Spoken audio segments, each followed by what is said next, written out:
La última vez que tocaste tu playlist, ¿te animó o le puso nombre a tu tristeza?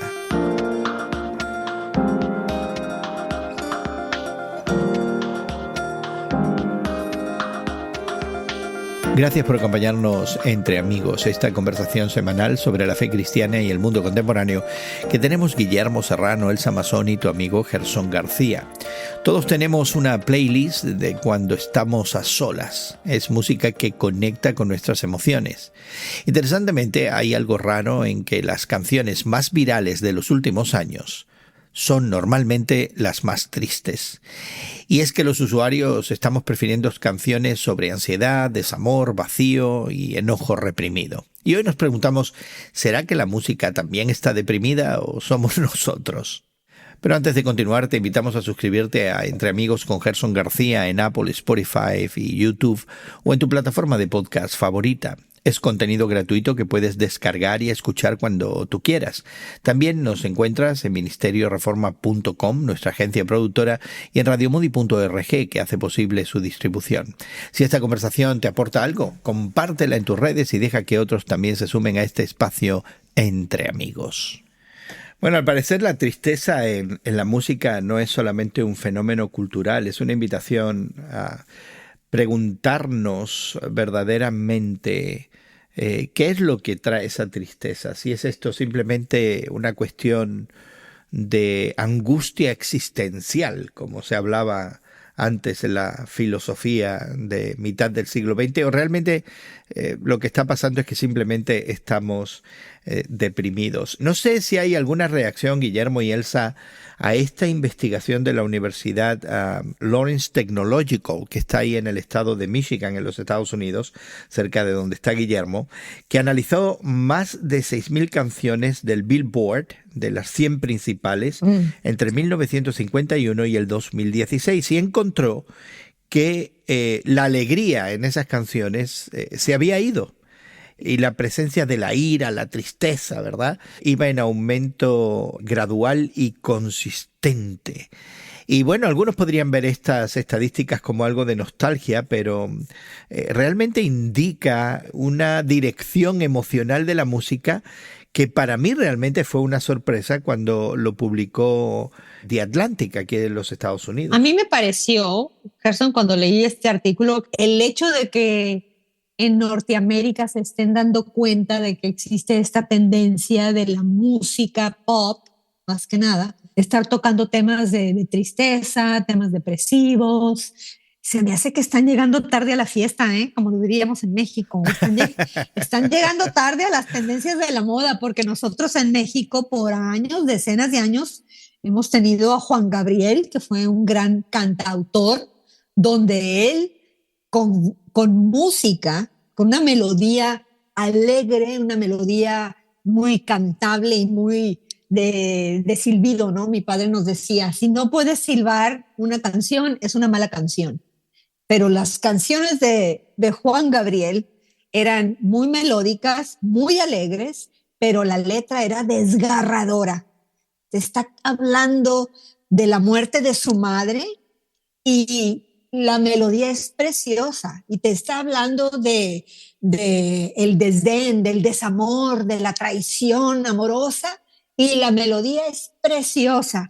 Te está hablando de que él no nació para amar y imagínate. Estás encantado con la música. Entonces están llegando tarde los norteamericanos hay música tradicional, y hace algunos podcasts que conversamos con la psicóloga Marta Polo justamente acerca de esa música, ¿verdad? Que es de despecho, que es terrible, ¿verdad? Te amo, pero por eso te quiero matar, ¿verdad? Ese tipo de cuestiones, ¿verdad?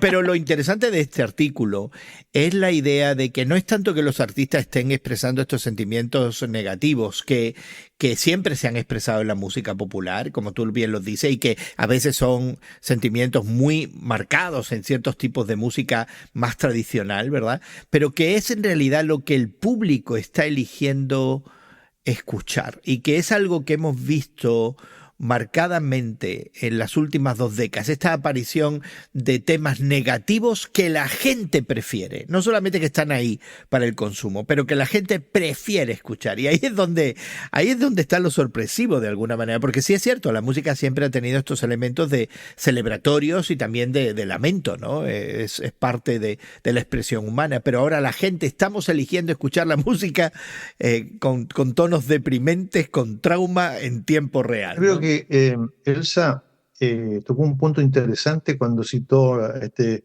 cantautor Juan Gabriel con sus canciones, pero también yo tengo otra canción que apareció antes de Juan Gabriel por la década de los 60 o por ahí de los 70 de los Beatles, y que habla, digamos, el ritmo es alegre, el ritmo es más o menos una balada rápida, pero habla de una cosa realmente deprimente y triste, y que es la muerte de una persona que es muy piadosa, que va a la iglesia, pero que cuando llega a su funeral no hay nadie ahí, está solamente el párroco, la persona que tiene que atender su funeral, quien la acompaña al cementerio, y entonces la música repite esta idea de que hay una persona que, anciana a lo mejor, cuando ya se muere, ya no tiene a nadie que la acompañe ni siquiera en sus últimos tiempos. Es una canción de los Beatles, no me viene ahora el título a la memoria, pero fue una canción que me impactó cuando la escuché, que fue un éxito, fue un hit en la radio. Y sin embargo, hablaba de una cuestión que pasa, y ha pasado muchas veces, de la tristeza de esos momentos de algunas personas que han vivido y han muerto solas. Entonces yo creo que esta idea de la tristeza en las canciones, en los compositores, está presente desde hace ya siglos. Por ejemplo, la famosa patética, ¿no?, que se toca o que se interpreta en los funerales y qué sé yo.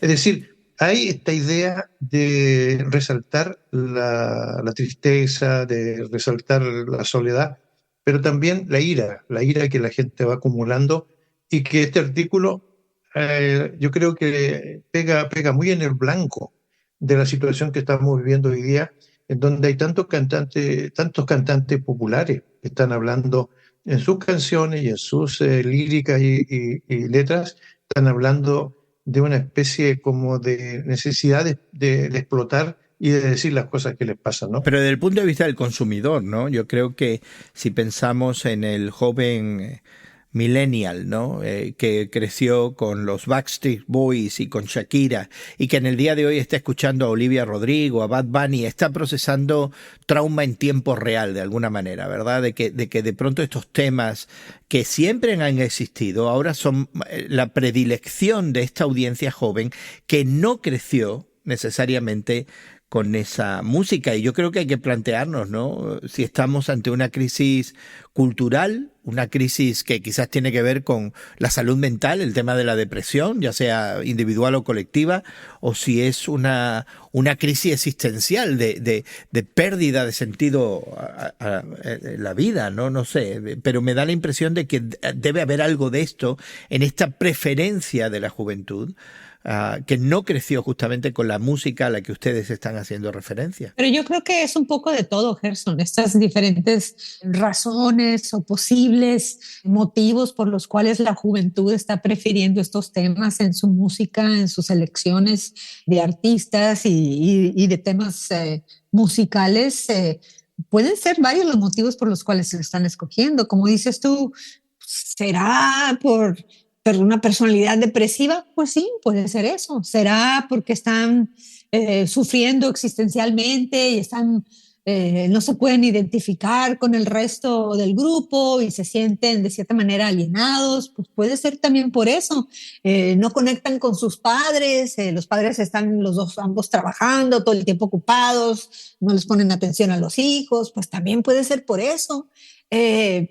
Cambios hormonales incluso pueden estar causando sí. También la depresión, ¿verdad? O la preferencia por la música. También puede ser que el grupo al cual pertenecen están escogiendo en su mayoría a estos artistas y estas canciones, y entonces por automático, para sentirse que pertenecen a ese grupo, escogen también esa música. Pueden ser varios los motivos, no creo que sea uno en especial. Y yo creo que el corazón humano tiende muchas veces a escoger esa identificación con la soledad, esa identificación con la tristeza, una identificación con la falta a veces de dirección en la vida, de propósito, de significado, de la falta de una relación amorosa, de compaginarse con otro ser. Yo creo que es parte de ser humanos también. Tenemos todos esos momentos, ¿no? Recordó a Paul Muriat cuando sacó ese famoso tema orquestal que se llamaba El amor es azul, Love is Blue. Y cuando yo era joven, muchas décadas atrás, trataba de entender la melodía es fantástica, es muy bonita la melodía como tal, porque está a todo ritmo y a toda orquesta. Pero resulta que trataba yo de entender por qué este autor escribe esa canción, le pone esa melodía y dice que el amor es azul. Después de muchos años, logré entender que él se refería a lo que estaba diciendo Elsa, ¿no? A un estado de ánimo, a una necesidad de expresar lo que está pasando en el alma o en la mente de una persona. Esas son las canciones que hace una década atrás, 2 décadas atrás, impactaron a la juventud del momento, con Lady Gaga, con Madonna, con toda esta gente que hablaba casi o cantaba de una manera casi histérica, y en algunos momentos repitiendo unas frases que no venían a son ni a ton, ¿no? Sin embargo, impactaron de tal manera porque estaban reflejando la frustración de muchas personas, como lo dice Gerson, jóvenes, que tenían que de alguna manera dar a conocer su estado de ánimo. Entonces yo creo que esta particularidad de la tristeza, de la nostalgia, de sentirse como que no pertenecen a un ambiente o a una sociedad, la única manera de expresarlo a veces es a través del arte. Puede ser la música, puede ser la pintura, la escultura, puede ser algún tipo de expresión como la cinematografía. Hay muchas películas, por ejemplo, y lo comentábamos no hace mucho tiempo atrás, cuando hablábamos de los Óscares, que yo, entre paréntesis, de las 10 películas más comentadas y famosas, honestamente, yo dificulto que le hubiera dado un Óscar a alguna de ellas porque encontraba que le faltaba sentido cinematográfico, guión y qué sé yo, ¿no? Pero fíjate que es un muy buen punto este de pronto para generaciones más jóvenes la idea de escuchar esta tristeza en forma musical pudiera ser paradójicamente reconfortante, ¿no? De hecho, la idea de que muchas veces los jóvenes tienen este sentido gregario, esta necesidad de pertenencia, ¿no? Y aquí está esta música que le dice, fíjate, a mí me pasa lo mismo que a ti, entiendo tu dolor y estamos en la misma, ¿no? Te estoy acompañando, como una especie de proceso de ponerse ante un espejo, y pudiera ser que haya algo de catarsis en todo esto, algo de beneficio, porque a mí sí me preocupa que la preferencia de los oyentes jóvenes sea de música que subraya tristeza, dolor, trauma, quebranto, a la luz de, por ejemplo, en los Estados Unidos, el suicidio como una de las principales causas de muerte entre adolescentes, ¿no? O sea, en mi mente no deja de haber una conexión, que aquí tenemos un grupo de consumidores jóvenes que están eligiendo esta música que de alguna manera pudiera reflejar la realidad que ellos viven y que de alguna manera habla a su realidad de forma muy concreta y muy específica, y no sé si es eso lo que está pasando, ¿no? Yo sé que, como Elsa decía, no hay manera de apuntar y poner el dedo en una de las causas, pero no puedo dejar de pensar en esta realidad de los índices de suicidio que, por ejemplo, tenemos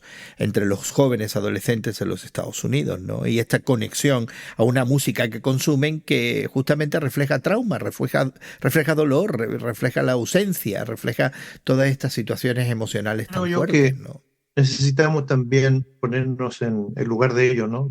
De los jóvenes que tratan de expresarse de alguna manera, y a veces simplemente el tañir de una guitarra digamos, con algún tipo de compás, de alguna interpretación muy básica, a lo mejor nos hace oír a ellos, pero también ellos quieren expresar algo de su estado de ánimo, aunque no tenga letra. Y a veces las letras, digamos, también vienen a ser el necesario acompañamiento de esta soledad y tristeza que algunos experimentan. Yo creo que no podemos ser críticos, por ejemplo, de los ritmos modernos y de las maneras como se interpreta la música, aunque yo sí tengo una crítica muy grande contra algunas expresiones artísticas, como por ejemplo la intención de cantar de Yoko Ono, que realmente para mí es frustrante y a la vez escandaloso. No, hasta el momento todavía no puedo entenderla. Y discúlpenme si hay aquí personas que tratan de ser fans de esta señora que No, cantaba o trataba de cantar. no creo que tenga No, muchos fans Yoko Ono. no, No creo no, que tenga muchos fans ni como artista plástica, ni como cantante, no. ni Como productora de artista música. plástica, sí, como Ah, heredera de un imperio bancario en Japón también. quizás esa es la única cosa, el imperio bancario, pero Pero, pero poniéndonos serios, yo pienso honestamente que cualquier manera de expresar lo que pasa en el interior del alma de una persona, pienso que es legítimo y no podemos nosotros tampoco ponerle un cartel, ¿no? Y decir, no, esta música sí o esta otra no.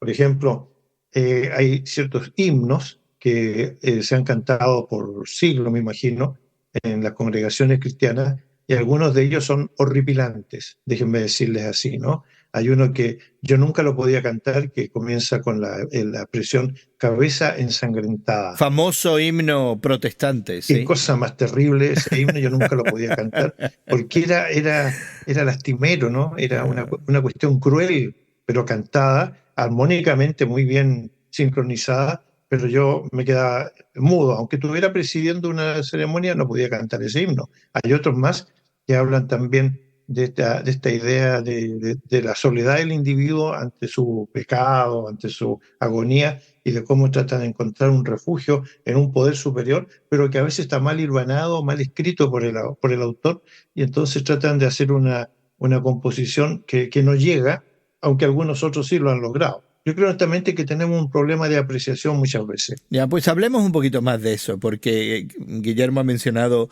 la himnología protestante con sus triunfos y fracasos, y ha subrayado ahora algunos de los fracasos que para él no funcionan, pero hablamos, por ejemplo, de esa colección de cantos que tenemos en la tradición judeocristiana, los salmos, ¿verdad?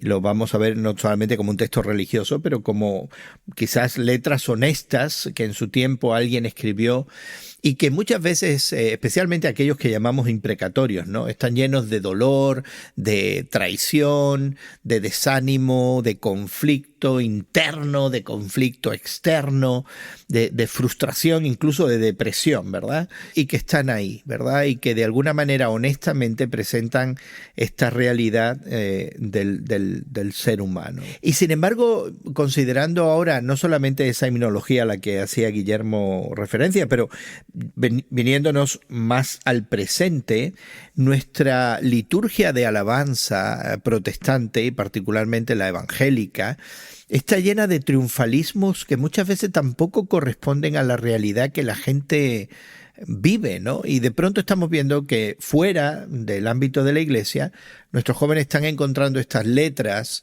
que se identifican en su dolor, en su quebranto, en el proceso, ¿verdad? Que los acompañan.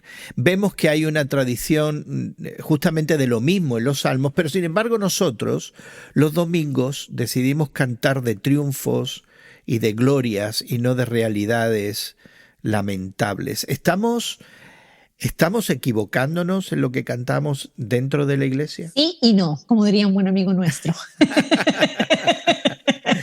Pues empecemos por el sí, Elsa, empecemos por el sí, a ver.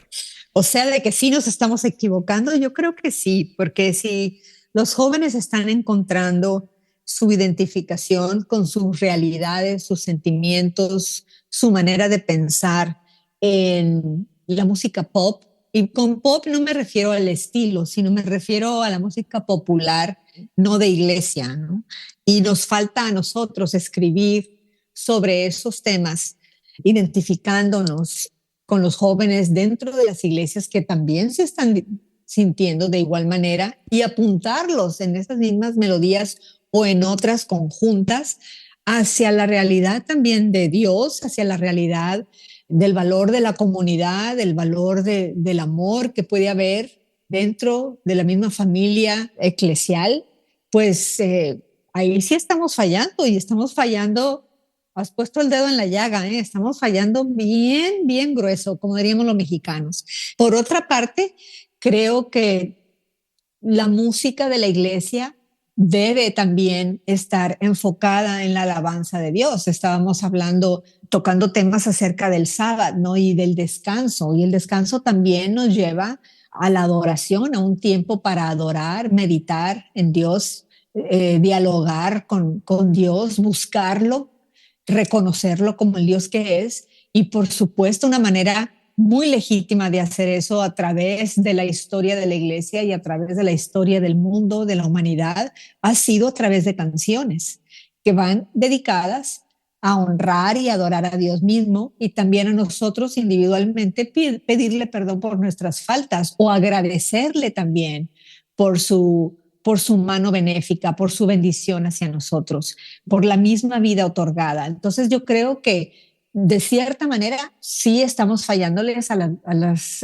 generaciones más jóvenes, pero de otra manera creo que no. Creo que la iglesia también tiene mucho que ver en dedicarle ese tiempo que muchas veces durante la semana, por una cosa o por otra, legítima o ilegítimamente hablando, tenemos que dedicarle tiempo a Dios, y qué mejor que hacerlo durante el tiempo de la iglesia. Sin embargo, aquí yo quiero de alguna manera romper algunas lanzas, por ejemplo, en el sentido de que no les damos la oportunidad a los artistas jóvenes de hoy día, de nuestras iglesias, de nuestras comunidades de fe, para que ellos creen su música y que luego las aceptemos como tal. Es decir, es la expresión de la mente joven alcanzando la divinidad, o como ella se lo imagina, porque realmente en este aspecto tenemos que aceptar el hecho de que nuestra imaginería es tan rica que podemos imaginarnos a un Dios amoroso, qué sé yo, tierno, y por qué no dejar entonces que los jóvenes lo expresen con su propia música y en sus propias palabras. ¿Por qué tenemos que decir, no, estos himnos del himnario, cualquiera que sea el color del himnario, pues estos son los que vamos a cantar, y no les damos la oportunidad para que ellos creen? ¿Por qué razón no cerramos esa posibilidad? Esa es una opinión y una crítica que yo puedo hacer. Por otro lado, ¿dónde están los doctores, los pastores, los teólogos de la iglesia que dicen, no, los jóvenes tienen el derecho, pero hay ciertas cuestiones en las que a lo mejor ellos necesitan un aconsejamiento para que lo expresen de una manera que sea, digamos, de una manera más aceptable, si es que lo podemos decir así? Y por otro lado, el gran desafío es este.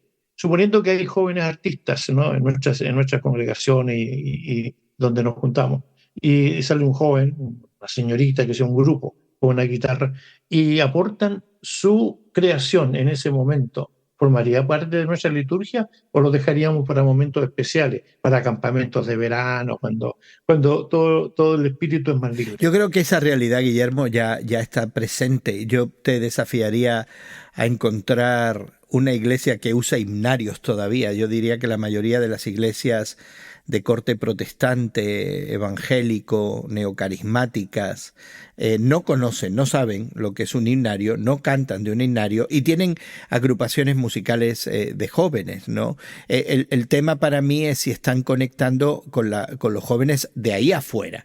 Quizás para adentro, como decía Elsa, pues sí y no. O sea, sí hay una crítica fuerte aquí de que no estamos siendo totalmente honestos con la realidad del ser humano, y por otro lado no, porque estamos alabando al Señor, o sea, estamos cumpliendo una función para dentro de la iglesia, ¿no?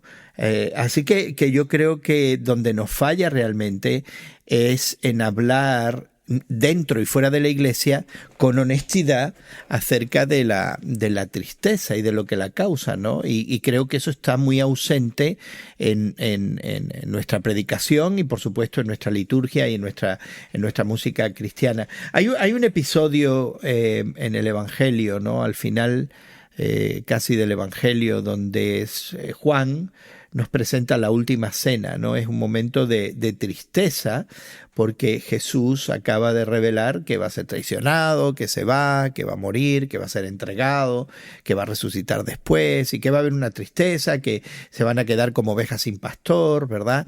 Pero en medio de toda esa tristeza dice, no estén tristes, y con audacia ahora tienen tristezas, pero vendrá un momento donde el corazón de ustedes se va a alegrar y nadie les podrá quitar esa alegría. Y aquí vemos a Jesús que habla de la tristeza con honestidad que desarma. Y luego el detalle es que después de todo eso cantan un himno.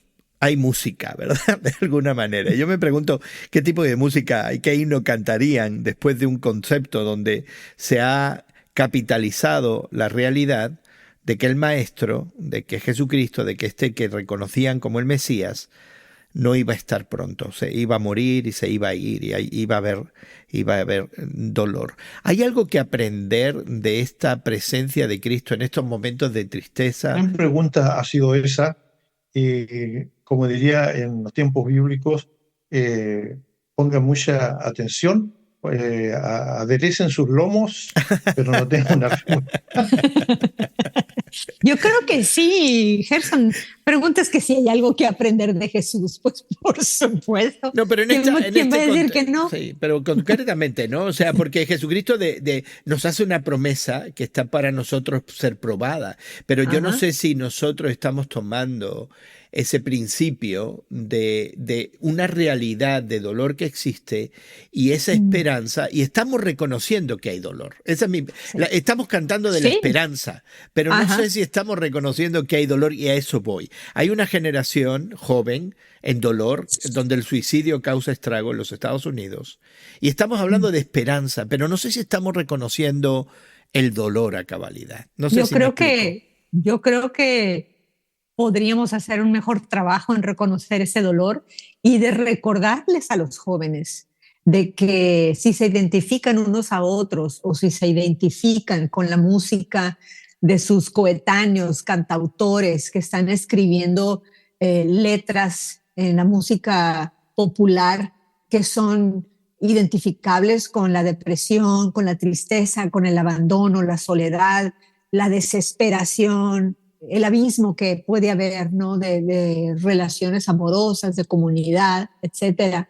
Recordemos, hay que recordarles también a los jóvenes de que en Jesucristo podemos encontrar e identificarnos nosotros mismos porque Él vivió lo mismo. Él nos dice la Escritura en el Apocalipsis, ¿no? Donde nos apunta Juan al escribir de sus visiones, de que Él lo reconoció al Cordero por sus heridas, por sus dolores que había atravesado, y sin embargo está sentado a la diestra de Dios. Y sí, creo que debemos de aprender a vivir con las dos cosas, con las alegrías y con las tristezas, y también recordarles a los jóvenes esta verdad de que Jesucristo se identifica con nosotros, con cada uno de nosotros, porque Él atravesó dolores inmensos. Uh-huh. Pues quisiéramos invitarte a que explores más de esta idea, de esta angustia de la que cantamos, angustia a todo volumen, que de alguna manera caracteriza mucha de la música popular contemporánea, y la realidad de reconocer la existencia de esa angustia y ofrecer la esperanza de la que nos hablaba Elsa. Queremos invitarte a que te suscribas a nuestro podcast que encontrarás en YouTube, Apple, Spotify o en tu plataforma de podcast favorita. Descárgalo y escúchalo como Entre Amigos con Gerson García.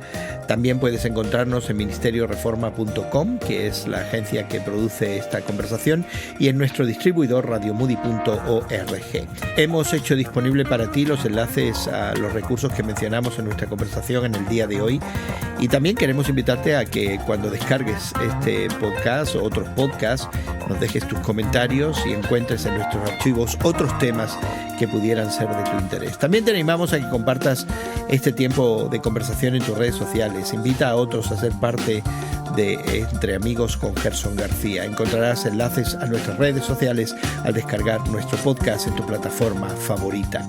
Agradecemos a nuestros equipos técnicos radiofónicos en México y Estados Unidos que hagan posible que esta conversación llegue hasta ti.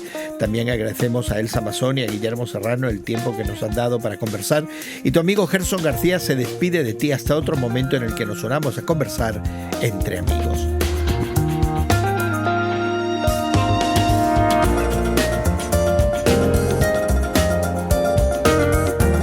Entre Amigos con Gerson García es producido por Eventual Media y distribuido por Radio Moody para ministerioreforma.com.